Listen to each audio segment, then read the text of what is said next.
start off with welcoming everyone. You're more than welcome to Forge Talk 14, where we're going to talk about Durin's Folk, do a bit of a recap, some information about the upcoming patch that we've been discussing, maybe a little bit more information about the contents that will be in that, and then there'll also be a small surprise Mm. at the end for the festive season. So stick around for that as well. Um, so yeah, and I suppose like we have a load of new players because of Durin's Folk. So I suppose why break with tradition, and we might as well introduce ourselves. So I'm Clare, I'm the community manager, and you'll see me posting announcements and messages and popping into the chat every now and again. And also I host the Forge Talks, although I think you guys speak more than I do. I just like to pepper in questions and topics and that sort of stuff here and there. Like a So good host. thank you. So yeah, guys want to introduce yourselves as well? Yeah, hey everybody. I'm Jon-Paul. I'm the game director here at Free Range Games on Return to Moria. You see me as Tarquin, and every once in a while when I jump in and try to be amateur customer support, or toss in little surprises here and there when I get a chance. And I'm Michael. I'm the creative director on the project. I don't actually think I have been on one of these since probably Forge Talk 1 or 2. So excited to be back. Usually Bradley's riding shotgun with you.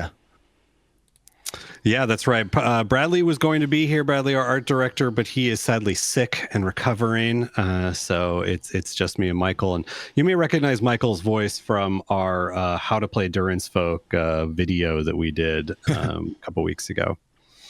Yeah, I see. dulcet tones Someone in of- the chat saying Jon-Paul, game director and occasional stream troll. Yeah, literally. Well, Jeannie was the original troll on that, but yeah.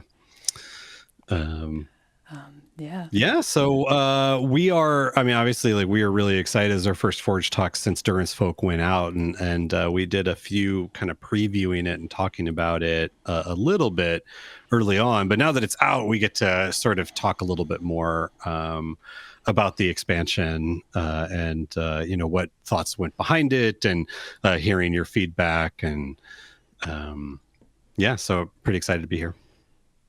I suppose we should probably also just say that because a lot of the Durin's Folk content is based at the end of the game, and then there's also some bits that's peppered throughout the game, we should probably just give a minor spoiler warning for some things. So if you haven't necessarily played through Durin's Folk, there might be some things that we're discussing that you might have preferred was a surprise or that sort of thing. So now's your chance to decide whether you want to stick around or not. But I don't think we need to talk about any like the base game spoilers and that sort of stuff. So if you're still going through the base game, we'll avoid like narrative and end game bosses and all that sort of stuff. Yeah, and we can mention that there is a story, but we'll try to avoid talking about the specifics of the story because we want everybody to hit that in their own time. Of course, yeah, everyone likes to play Durin's Folk at their own pace. I know I do see in the community people saying, "Oh, I've just been in this like first area for ages because I decided to build a base," and people like to kind of cozy up, I guess, early on in the game, and then they're like the time it takes people to get to different milestones is very different across the board. Right. But I suppose one of the big things people will want to know about is the upcoming patch for Yes. Durin's Folk. So I don't know, you guys want to touch on a few topics there because we've mentioned that it is in the works. And obviously you want to release it as soon as possible. But are there any like particular highlights that you want to talk about, or how the patch is going for you? Yeah, we did one small patch right after it came out. There was an issue with people on particularly the Xbox, but I think it was happening on PS5 and a few other places. We're getting crashes. And so we wanted to fix that right away. So that was just one or two little fixes immediately the week of. And what's been really, we kind of anticipated this a bit, but the gameplay of Return to Moria and then added in with the gameplay we've added with Durin's Folk it's so kind of wide and open, especially towards the end of the game, that there were a lot of different scenarios that occurred right when the game came out that we saw, bugs with the pathfinding, the way the NPCs work. And so what we've done is we've spent the last, when did we actually released it? The last few weeks, going through support tickets, reaching out to players, loading up people's save games. Some of the Moodsack have been really awesome and shared their save games. And, with Michael's help and the team's help, we've been going through all of the main issues that we've been seeing come up, and we're working through those fixes. We have a lot of them ready to go. So now we're down to the last bits of testing internally and making sure that that it's there. With all patches, we're going to cover as much as we can with the time we have, but we always have to do that balance of how long do we take to fix as much as we can versus how long do we make everybody wait for those fixes to come. And you add that in with the holidays coming up. So we're most likely going to release this patch, which has at least 200 fixes in it. We're looking at probably late next week or the very beginning of the week after. So that's about the window we're looking for. And the reason why I don't want to give a specific one is that each day we think, okay, that's it, we're closing the door. And then we get a couple more support tickets, or I see somebody talking in Discord, I don't want to leave that over Christmas. We should fix that. And so we've left the door open, maybe a little wider than we thought. I think if we weren't in December and the holidays coming up and things like that, if we were in the middle of August, we might be saying, well, let's just release this one and we'll do another one in 3 weeks. But the reality with the end of the year is the door's going to close. We're going to get these fixes out, and then we'll figure out what's next. But we've got a lot in terms of highlights. I mean, Michael, we can kind of jump off. I'm looking at the draft of the patch notes as well, but everything from certainly the high priority things were any weird bug that we tried to not show in our Duran's Folk gameplay video, Michael. Yes. like the mason. The mason who was just fixed a couple walls, and we were like, wait, why? And we found that he had some strange height restrictions in his algorithm. Stuff like that. Yeah. So it's that. I mean, obviously, like one of the things that we knew people's bases were not going to be set up for NPCs in a really nice way. We knew it was going to be a technical challenge to add in the ability to pick up and move objects. You need to destroy them and put them in. So we knew that was going to be an issue ahead of time. And I think it just took, so we've done a lot of work towards, hey, things like, it may be funny in Discord, but we take them pretty seriously. So when someone's like, this guy won't sleep because he says there's no bedroll, and there's a bedroll right in front of him, we go through and figure out, okay, well, why did that happen? That didn't happen in our original testing. Let's fix that. I think it was really funny that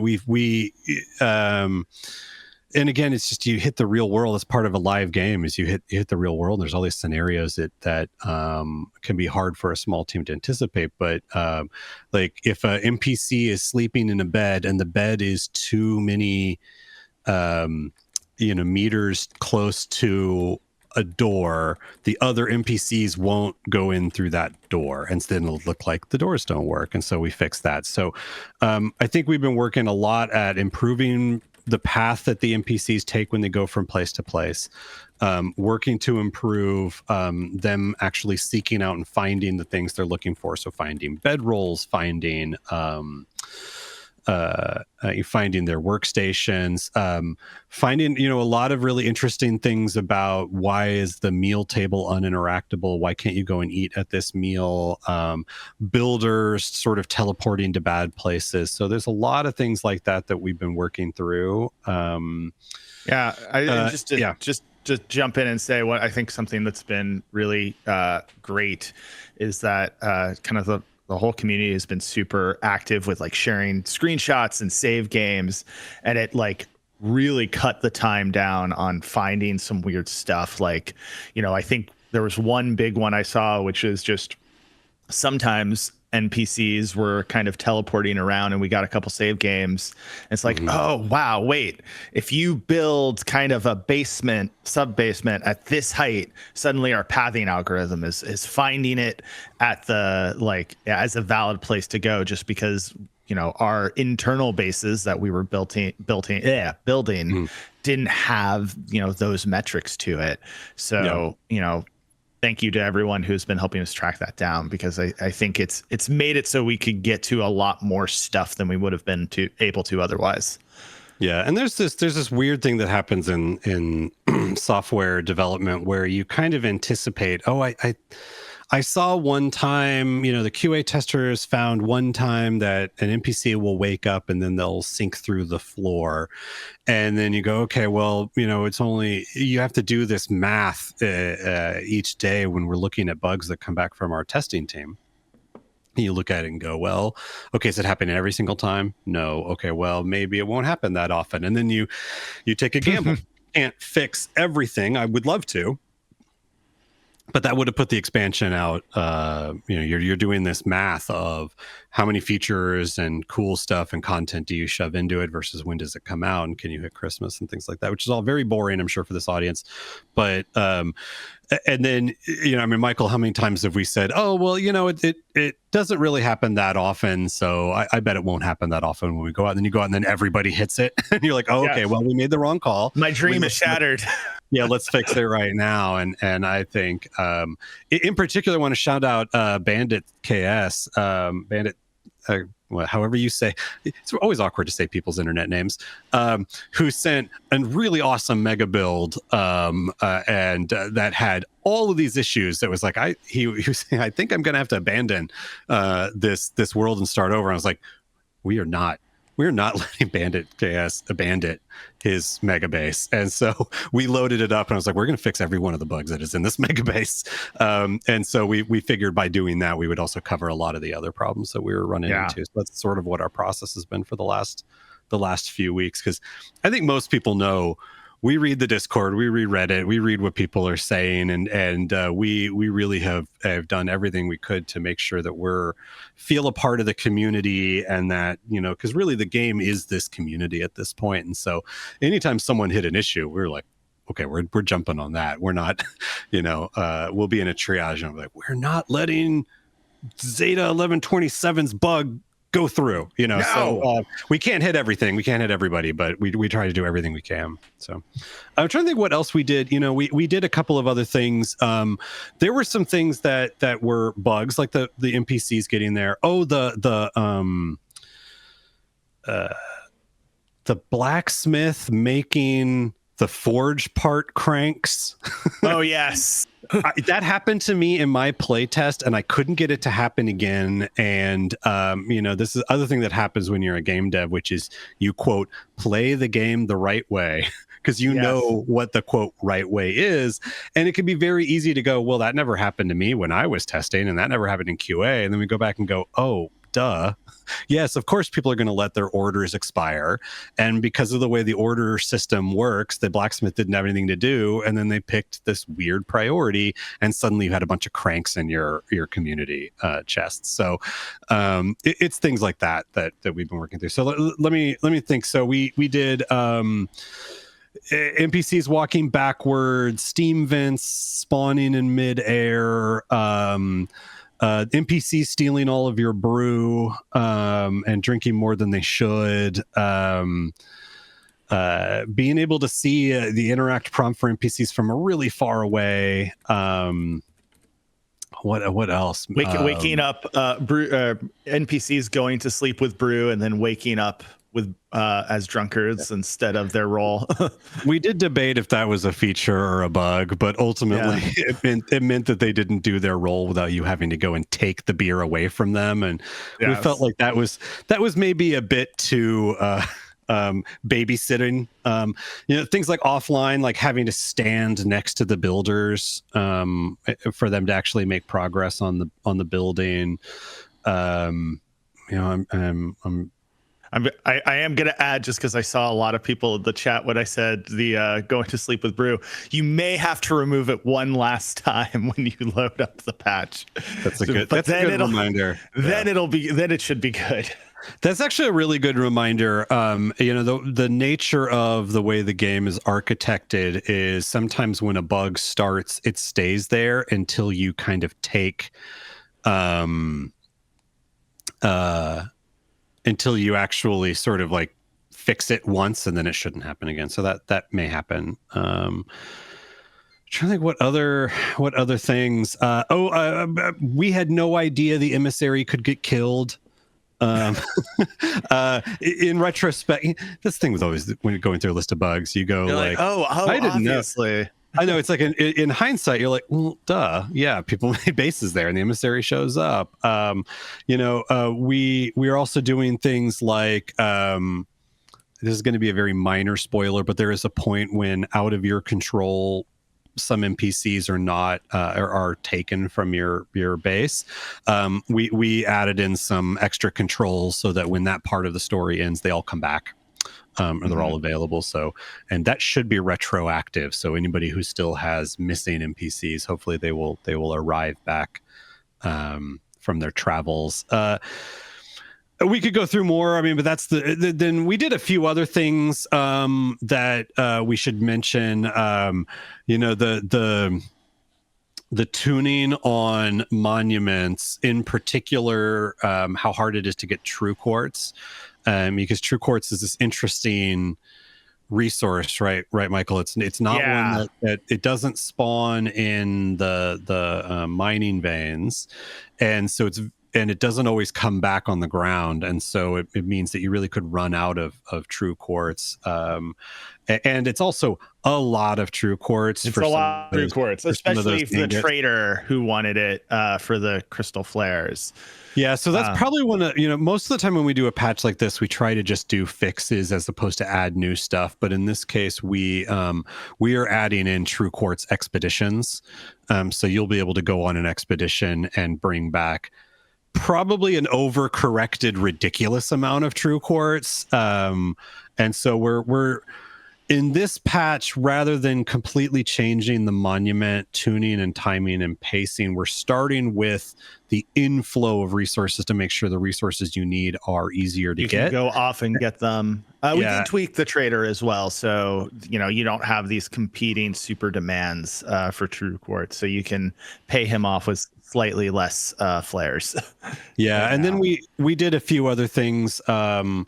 In terms of new things, we also there were a couple of pacing things around the story, in particular certain parts of the story that felt like you would talk to Eric and then instantly, or you'd talk to the Wanderer and then instantly he'd find something, and we felt like that didn't feel right, and so we tried to pace things out a little bit, and we rearranged the order of the traders coming in. So I think the Shire trader will be a lot more common than and the Rohan trader will be a little less common. And so there are things like that we did that we kind of wanted to do before we launched, but couldn't quite get it in. Those are some big things in terms of the miner's hat. The hat you can make to make somebody a miner that has that crystal on it that will actually give off light. that was an oversight or a bug that was like, why isn't it giving off light? Oh crap, we got to set this one flag. So we fixed that. And then there's one other thing that I do want to mention, and then we should get into the general design, which is and Claire, stop me if you want to jump onto the next topic, but I know we have a community contest for rebuilding Durin's tower. Is that right? Is that started or about to start, Claire? It's already started. I would call it a challenge rather than a contest, but we're going to create a community showcase out of it in the new year. So it's a nice long one as well for building up there. So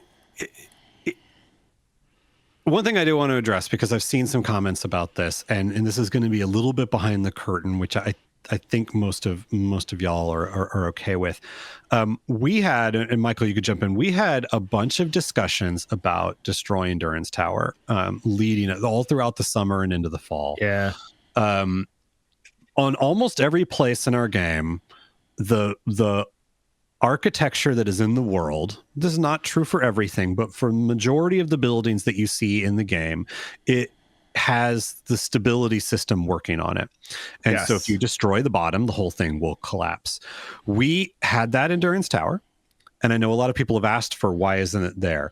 What we found is in our own playing and our own play testing, the stability system trying to actually be sort of correct meant if you broke the wrong pillar in the wrong order without realizing it, the whole thing toppled down.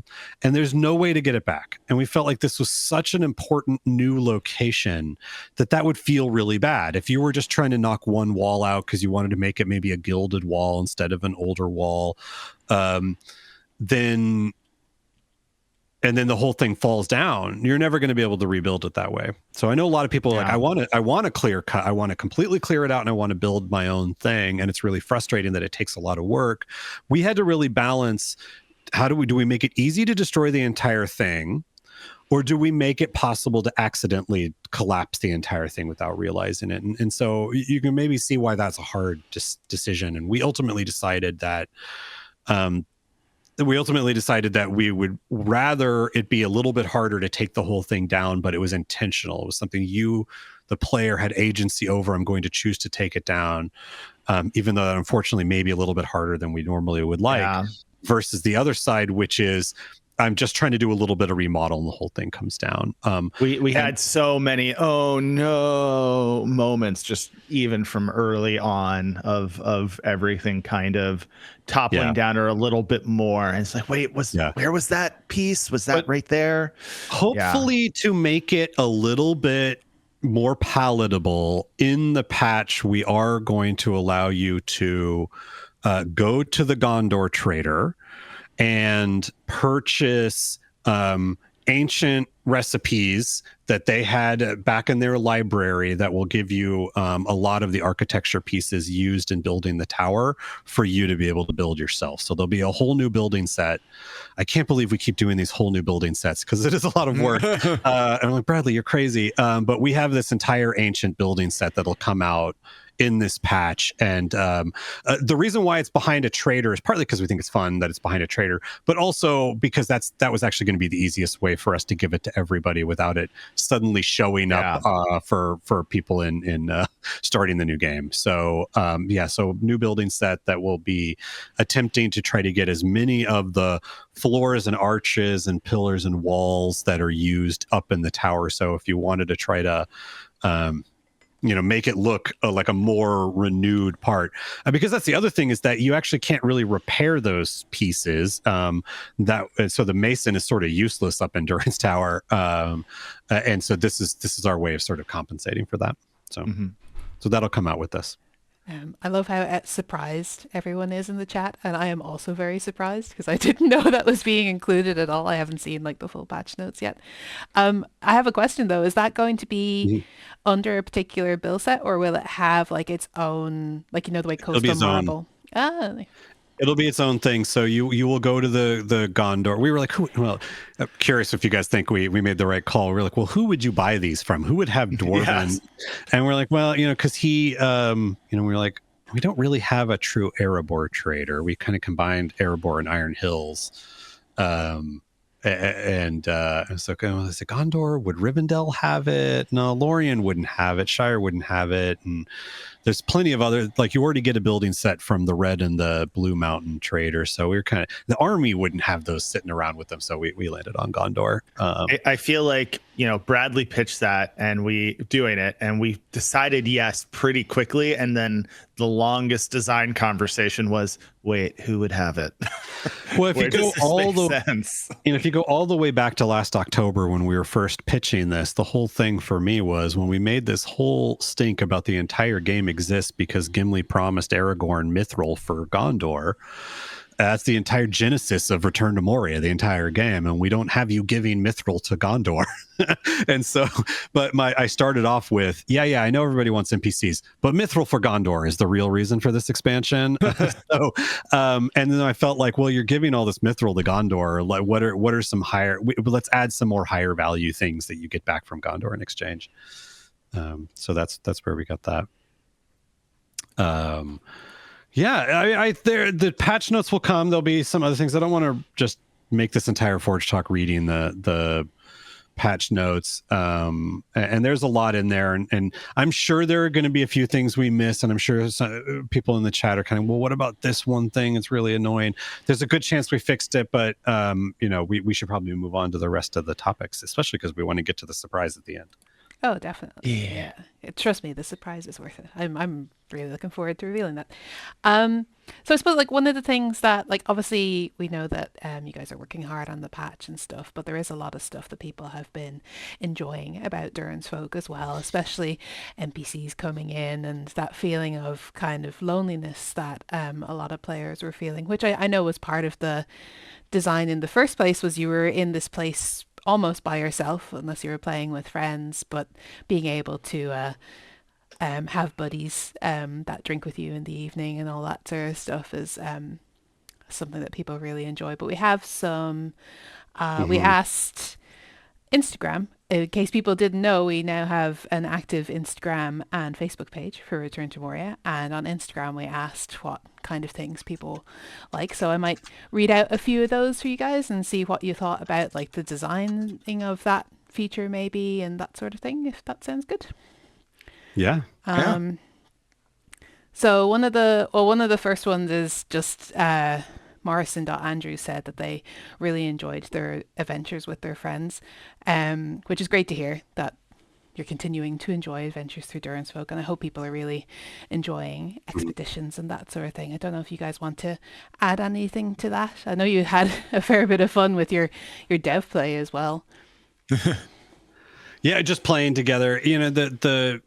The expansion is in a lot of ways, we felt pretty good about the campaign, and we felt like it was something that players really enjoyed playing together, but we knew not everybody plays together. And so part of the NPCs was so it wouldn't feel quite so lonely. And then the expansion, as tempting as it would be to do all story in the same manner as the original campaign, what we really felt like was we wanted, we saw so many people, and a lot of people that are here that just kind of, they like being in the world. They like continuing to be in the world, but there wasn't much to give them to do. And so a lot of the expansion, the kind of ethos or the creative goals behind the expansion were, well, let's, instead of doing something that's like, okay, here's a 10-hour, 5-hour campaign and you finish it and then you're right back where you were at the end of the original campaign, which is nothing to do. Let's spread it out. Let's make it take a little bit longer. Let's just give people goals. And so the traders, the long timers on the monuments, those are all, optimizing for NPCs and leveling up and getting all the way to 21. Those things all are tuned to take a lot longer, because we wanted to allow people that liked playing with their friends or like just being in the world, more stuff to do. Yeah, more so while adventures to go on, goals. Yeah. Exactly. And so you think about repeatable things. There wasn't a lot of repeatable content at the end of 1.0. So expeditions, traders coming and going, and then just kind of being around the NPCs. So. Right.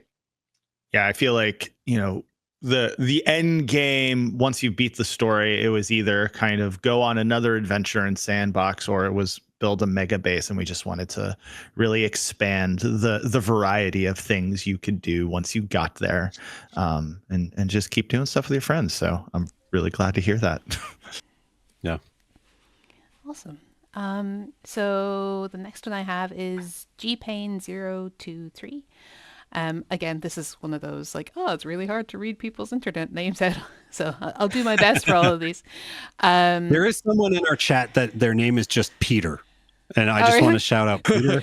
I appreciate that is a very easy name. Thank you. Okay, sorry, go ahead, Claire.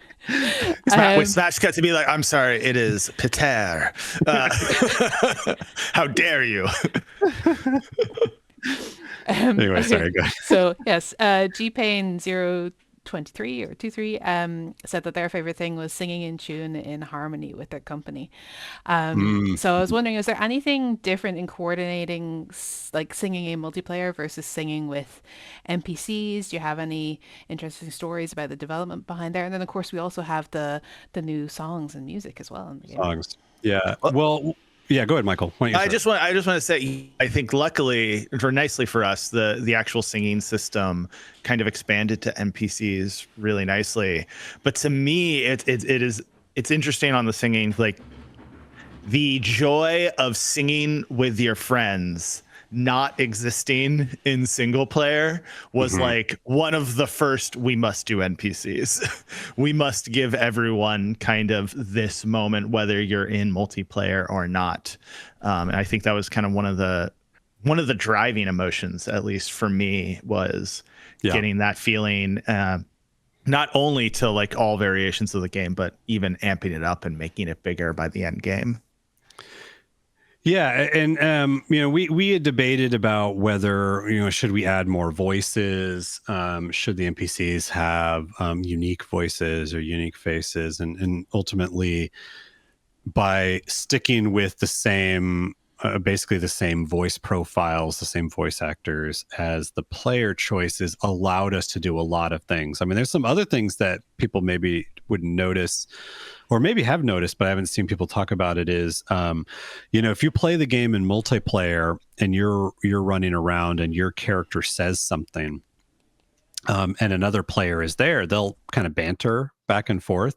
If one of those conversations or those voiceover lines happen when an NPC is around, the NPC will actually banter with you back, in the same way that they'll sing together. And so we ultimately decided, rather than doing new voices, that by sticking with the voices, the tech would just sort of work out of the box, which was actually really great. But yeah, that first moment that you start doing like a veneration song and everybody sings with you, I love. I like when they're all kind of just relaxing around the hearth, and then you show up with the mug and like everyone's gonna sing now, and they Yes. all get up and sing with you. That's really fun. And then the new songs, being able to call up Teddy and Max and saying, "Hey, do you guys have? Do y'all have 4 more songs in you?" And they were like, "Boy, do we!" I think I don't remember if I mentioned this, but the Pies song is actually Teddy and Max trolling me, because back in 21 when we were first doing the song system, I was trying to describe what was in my head about you could sing, and it would be not very long, but then each uh you'd only sing for like a minute, but if you sang again, it would pick up the next verse of the song. And I kept not being a songwriter or a musician or able to sing. I was struggling through. It's like, what if there was a song about like pies, and it was just like silly song? They shouldn't all be serious. Some of them should be silly, like here's all the pies I've eaten, and apple pie and rhubarb pie, and I'm doing this, and they looked at me like I had 3 heads. So they teased me for years about the pie song, about how and so when I came back and said, "Hey, let's do 4 more songs," they didn't really tell me what 4 songs they were going to do. I told them kind of what the role they needed to be. There was one that was really important to the story. There was one that needed to be, a little bit more of a serious song, but then like a couple that were silly. And then they came back and they're like, "Here's the new song for you," and it was the pie song. And I was like, "I enjoy the pie song, but I think you're making fun of me right now." So Joke's on anyway, you. I'm yeah, putting it the pie song. Yeah, and then The the most Rubblehead, masterful of trolls. and then the Rubblehead one was basically because Claire, if you remember, the first couple of months was people like, what is this translation, and how do you say, what is it? Oh, they're saying Rubblehead, and so it kind of became a early community joke about Rubblehead, and so oh my gosh, wait, they were trolling the community with the other song. Oh man, those two. So. Yeah, Anyway, I don't know I love the new songs. if anyone remembers, but if you were part of the closed beta at the start when you were signing up, the website address actually had Rubblehead and Cuzdal as like kind of like that was this kind of secret link to get to it. Yeah. So we were waiting for ages to see if anyone would like be able to translate it. I think we gave it away at the end, but I love that. I hadn't made that connection at all. That's fantastic. Yeah. Okay, so moving on to the next question. I think this is Emery the Archer. Really likes the Gatherer dwarves.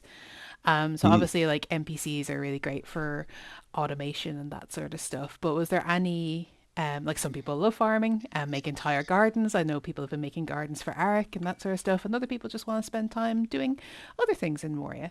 Is there any NPC that you guys were like really adamant, like no, we have to automate this Mm. specific thing because you personally wanted Yeah. it done, or something like that? Yeah, that. Yeah, Michael, do you want to start this one? Well, I was gonna say like making sure the gatherer was there and kind of just did that basic base maintenance was like my hill to die on. I was like, I want to have a giant farm and I do not want to have to harvest it every time I need to make a big brew, especially as we added trading in and Mm-hmm. there were kind of more different consumables and brews and sorry, not brews, and the rations that the different traders would want, or just now that you need to feed all the NPCs, kind of the gatherer being the source of a lot of that automation, I think was Yeah. really crucial to the design. Yeah, and we, some of our original playtests were that the cook only used from the pantry, and the metal worker only used resources from the ore bin. Yeah. And I think we were kind of going, well, I sort of want to automate, but maybe, and it felt a little manual, but we didn't want, so we were kind of going back and forth. And I think ultimately it was pretty easy for us to prototype that everybody deposits to the community chest. And by making that, excuse me, that one little change, which is, well, let's let the cook from the community chest. Let's let the metal worker, smelt from the community chest. And then all of a sudden we had this nice little, like, two little automated lines of the miner. I mean, the miner could mine and then bring it back to the community chest, and the metal worker would smelt straight from the ore they put in.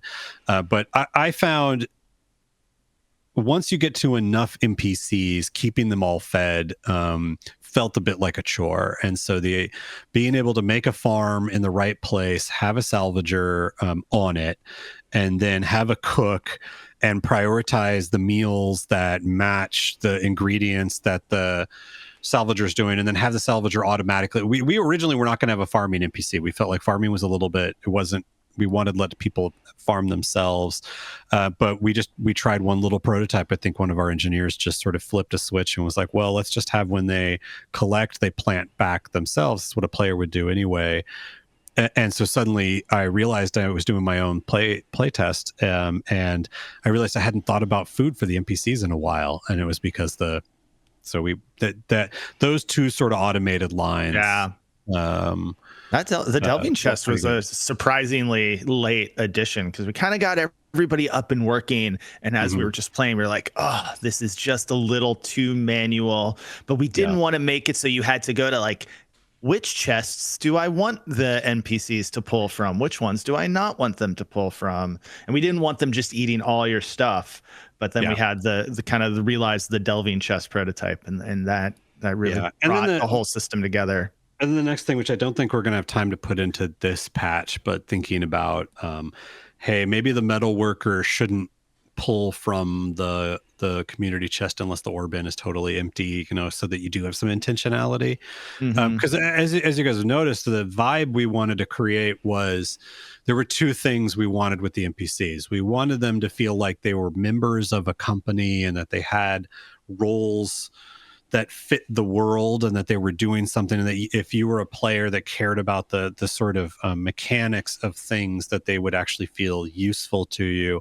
But we also really wanted it to feel like there was life, and that if you did things sort of a certain way, that everybody would kind of live their life together. And so what that meant is we really tried to stay away from a lot of direct commanding of the NPCs. Some people I know would say, well, I kind of feel like I have to babysit them, and we're working to make that a little easier. But we didn't want you to walk up to a metal worker and say, you must make this now. And so what that means is there's a little bit of indirect control you have to exercise of, if you want the blacksmith to always use that particular forge, because they tend to pick the ones that are closest, you want to make a bed right next to them. And so we're like, well, that's cool. You would make a little blacksmith shop. So there is a way to control them, but it's a much more indirect control method, because to do it the other way would turn them into kind of automatons, and then you wouldn't get that feeling of life. I love just coming back to a base and everybody's sort of moving around. And Michael, who was that we were watching? We ended up getting a save game that was helping for a bug, but they had just rebuilt all of Westgate and had all the 20 NPCs, and you just walked into this like, oh, this is just a rebuilt dwarven village. This is incredible. I don't remember whose that was, but yeah. And then they all grabbed brew and were just hanging out. I was like, oh, it's so good. Yeah. So there were some, I think, mechanical control compromises in order to make sure it felt alive. Yeah. In terms of like kind of picking the roles too, I was just some talk there. It was kind of nice because we basically had these two phases of the game we were designing for. There was kind of the trade good, and I have a bunch of NPCs. So suddenly you get, okay, here's what the blacksmith is going to do. Here's what the artisan is going to do. And we kind of kept them to trade goods because we realized having 5,000 iron swords wasn't necessarily the thing you wanted for your storage life. But then we had this, okay, we're adding in the NPCs to the campaign. So what are those things that it would be really cool to like change up the campaign with? And that's where we got the guard and the mason. That kind of defined the core of our roles. Yeah, and that was an important thing also, is that I know that I've spent a lot of my time playing in the end game with a lot of NPCs in a little village, but we also wanted to make sure that we were, if you were a player that was new and you were playing the campaign from the very beginning, or a sandbox from the very beginning, that you could have those NPCs and that they would feel like you're not just feeding them just because they're there, that they would. So the salvager, I know in the late game, is an awesome farmer, but early in the game, the salvager and the mason, I find, are really, you make a base in one of the old Ballen camps or an abandoned building, and you just kind of set them going. Now, of course, the mason's going to be better in the patch, but you set them going, and then suddenly you go off and you come back and things are repaired and everything's been cleaned up, and you've picked up all this stuff. And so that, and then you get to the cook, and that's where you really go, okay, yeah, this is making my life a little easier. Yeah. Oh, I saw in the chat someone was talking about my NPCs get stuck a lot. I do believe we have made that better. They should get stuck a lot less in the patch, but just in case, we are also adding now, if an NPC is off somewhere and you can't get them back and they just seem stuck, you can walk up to them, you can go to their management screen and click the button, send back to delving, and they'll just teleport themselves back to the delving stone. A little hard reset. Yeah, so that should help, kind of like an unstuck command for NPCs. Well, that sounds really handy, because I know when I've had to like reset NPCs, trying to remember everyone's name. I'm terrible with names, so like looking through the list and going, who am I supposed to be moving? Yeah, we basically just got tired of telling people like, oh yeah, go to the delving and then remember who it was and then unassign them and then reassign them and everything works. And we're like, let's make that a little bit easier. So. Yeah, that makes sense. Okay, I have one more topic from Instagram, and then we have to jump to the surprise because we don't want to run out of time for that. I'm just going to preface this with a spoiler that if you haven't made it to Durin's Tower yet, the next thing that someone really liked seeing, which I know a lot of the community liked seeing as well, is potentially a spoiler, not necessarily for the lore of like Lord of the Rings and that sort of stuff. If you know your lore, you probably know what I'm going to talk about, but this is your warning before I say this. I also really like this person's username, the Texan Chemist. said that their favorite thing was seeing the remains of the Balrog up on Durin's tower. Mm. Now I know, unfortunately, we don't have Bradley this week to talk about Oh the yeah, design because of if that. Bradley was here, you would have just triggered an hour-long debate. I wish we had recorded our debate. Um, yeah, you could probably guess. One of us believed strongly in wings, and one of us believed not strongly in wings, and one of us controls the art in the game. So I can leave I can leave it at that without subtweeting Bradley, who is sick. But yes, that we debated that very strongly, and in the game there are wings there, but I would say Balrogs are tricksy. They are creatures of the darkness. So who knows if maybe those wings are there to throw you off. I don't know. The Uh, Balrog's last trick before he was smote on the mountainside. we did, I mean, yeah, I mean, yes. We had a lot of really fun lore talks about would the Balrog's corpse even be there, or if you read the books, he's sure. Up until the moment that he takes the form of the winged beast, he's door sized. Because he's on Oh, the other side of a door, as because go back and look at that chapter in the book. They hmm. all run out of Balin's tomb, and Gandalf goes to close the door, and he's trying to put a lock spell on the door, and then there is some force on the other side that is competing with his will and blows the door out, and walks through the door as he's running, and that's not a gigantic kaiju. And so we sort of debated: is the Balrog actually kind of a dark Gandalf, and then would he have been called back the same way that Gandalf was, and would his body be gone, and did he spend a life age of the earth before Morgoth called? Things like that. And then we ultimately decided, let's put a corpse with wings on the side of the mountain and move on, and we can leave the deeper philosophical lore debates for maybe a bigger thing. Yeah, that makes sense. Well, I know, like, even before Durin's Folk came out, people were constantly saying Durin's Tower, and like there has to be a Balrog up there. So I think an awful lot of people would be really, really happy to see that kind of lore to the. And I'm sure there's an awful lot of people who wish they could have been flies on the walls for all the meetings that descended into lore debates between all of you as well. Mm, mm, mm. So, speaking of interesting lore, we're now going to move on to our surprise. Before we finish up in the last 10 minutes, I'm going to drop an image in the chat here, and I don't know if you guys want to have a chat about it. Yeah. Thank you. Well, the big surprise is we are not just putting out the patch next week, but we are also putting out a free update to the Yuletide pack. So the Yuletide pack will actually get better and have more content in it, which is a new cosmetic, plantable holly trees, and crystal holly light decorations. And so if you already own the Yuletide pack, like you got it when we did it, when it was free last year, or if you bought it as a part of the bundle throughout this year, that pack will simply have more content in it. And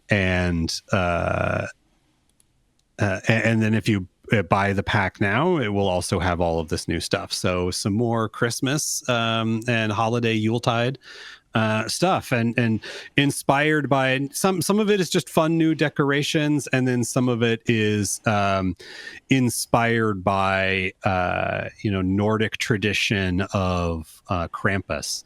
And so in our game we have some new lore about what is called the Dark Night, which is the darkest night when the dwarves throughout the mountain turn off the forges and let them go dark, and then you hear the scraping and the bells of Kabrun, which is a Khuzdul word, to come and remind all of the young dwarven apprentices to be good and work their forges and craft correctly. Otherwise, Kabrun will get you.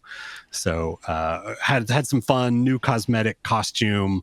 You're just seeing the back in this image. And so next, I think a little later, I think early next week, we'll have a blog with more images and Yeah, a working on full putting view of one it. together and like a full list of Yeah. what's going to be included as well. Darkest Night, not Dark Night. Darkest Night. I said that wrong.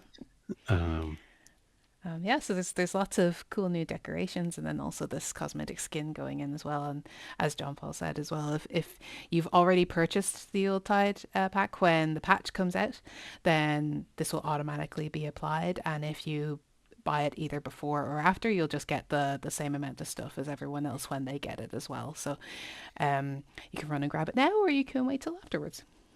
But we yeah. will have more information, and I'm also working on a blog with a bit more details about the lore and stuff that you were talking about there as well. Because I think it's a really cool story. So I hope everyone's been working hard at the Forge this year, because otherwise you might just get coal dust on your pillow, which would be very sad. Yeah, and just in case anyone is worried, the new content for Yuletide, these are things that, you know, in one of the curses of working in entertainment is that you have to have your holiday stuff done in July. So a lot of this content is things that we had done and baked and ready to release a long time ago. So this is not something that has been distracting us from fixing bugs and fixing the quality of life on the Durin's folk expansion. Yeah, that's it's always really weird that you have to like start thinking about festive things earlier in the year. You find yourself humming Christmas tunes in the middle of June, stuff like that. And just because that's the way and as you said, the way the entertainment industry just works. You have to plan ahead. So yeah, keep an eye out for more information about that. We'll also have the very extensive release notes ready to go when the patch is going live. We'll do the same as usual, have a version on our website, and then also share it in the Discord as well, which it sounds like it might be a couple of messages long in the release notes channel. There's only so much that my Discord Nitro can do for my character limit. And then Yuletide information coming probably early next week as well, so you can get prepped for that and start planning how festive you want your lovely bases to be. And maybe you might decorate up at Durin's Tower, because some of the bases up there already are just amazing. So also do check out the challenge for that as well. It's a nice long one. It runs over the holidays because it's a massive space to build in. I know there's a lot of people gathering resources and stuff for it as well, so you can take your time, and it's a nice chill one, and then we'll review all of your builds then when we come back after the holidays. Yeah. So I think that's everything that was on the topic list. I know we have lots of questions in the chat as always. We will go back through them. We'll take any of your feedback and questions as usual, and put them to the team, make sure that nothing's missed. As always, like, thank you to everyone who has sent us in support tickets and feedback tickets, both around Duran's Folk and the base game as well. Please keep doing that. We obviously don't want to miss anything. We'd like to keep up to date with everything. We do read everything as best we can, but at the same time, when everyone's really hyped about a patch and sharing stories and all that sort of stuff, or like with Duran's Folk, it can be very busy, and it means that some stuff might get lost in the chat. So to avoid that from happening, please do submit stuff directly to us, because it means that the team can log things easily and track them internally and that sort of stuff. And it's an easy way to send us save files as well. Well, and this is our last Forge Talk of the year. So I want to thank Clare for running these. Thank you, Clare. And also to Oysun and then the whole community team. I would say this community so much benefits from how great of community managers y'all are. So I think we should all give a little applause for Clare and Oysun, the whole community team, North Beach community, and all of those accounts that and when we say we look at everything and we pay attention to all support tickets, that's not me reading all of Discord as much as I try. That's Clare and the team at North Beach and the community team and the customer support team funneling all those things to us. So big thank you at the end of the year to Clare and her team. Thank you. Oh, thank you so much. I think I feel like a kind of Grinchy. My heart has grown 3 sizes. That's awesome. Thank you so much. And thank you guys for dedicating the time. Like, I know you guys are always really busy, and you've got meetings to go to, you're working on patches, so being able to check in with the community is also really appreciated. I know I speak on behalf of the players when we say that thank you for having these Forge talks as well and agreeing to chat with us about the game and your vision behind it as well. So thanks Well, I all would say around. happy holiday. I would say happy holidays to everybody, but no rest until the patch is out. Then we can say happy holidays. then I will get some eggnog and then we shall celebrate. yeah, sleep and take all the vacation that the team has not taken this year. So after this patch goes out, we will do everything we can to pay attention, and I think we're all going to get a little bit of a break until the new year. So Yeah, a all very right, well-deserved thank you break so indeed. much, Thank you, everybody. Thanks all. Bye. Bye. Bye.